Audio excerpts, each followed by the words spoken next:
We're not there to be seen, we're there to save animals' lives.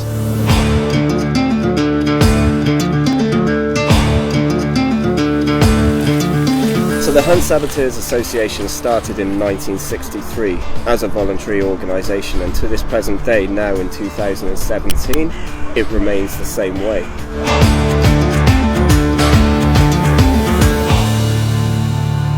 Those first activists went into the countryside in 1963 with smoke bombs and stopped the hunt going out that day. That was the first act of direct action against fox hunts in the UK. House, just to the east of the junction. So the work of the Hunt Saboteurs is to directly go into the countryside, get between the hounds and the hunted animal and save that animal's life.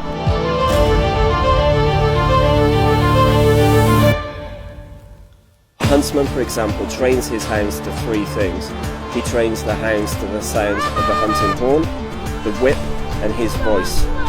So we use all three things in reverse effect to take control of those hounds, get them to safety, and help the hunted animal get away. If we can give that hunted animal just a minute to get away, even 30 seconds, that could be the difference between life and death.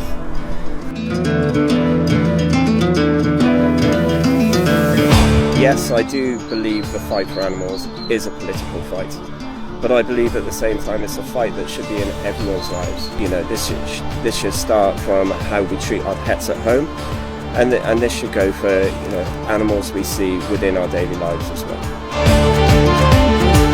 And I'm not saying we all have to take that militant stance to save animals, because it starts from the smallest thing that you can do.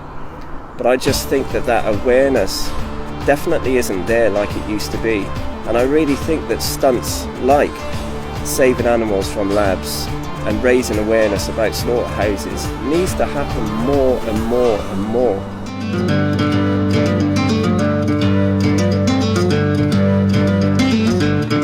Everyone should be speaking out for animals.